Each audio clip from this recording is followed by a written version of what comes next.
Naglabasan na naman yung mga pabida, inggiterang mga etchusera.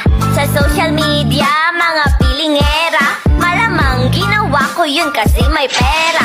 Gaya-gaya daw ako kasi wala nang ingay.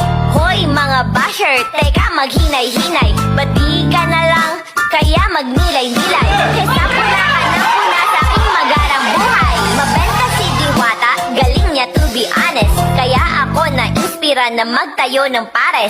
Hindi ibig sabihin nun kalaban sa negosyo. Gusto ko lang tumulong dumami magkatrabaho.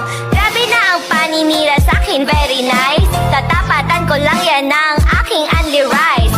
Unli sabaw, my God, sarap sa feeling. Bukod pa dun 100 pesos lang may unli swimming. Kapag umikip ka na lang, huwag kang masyadong utak kalaman.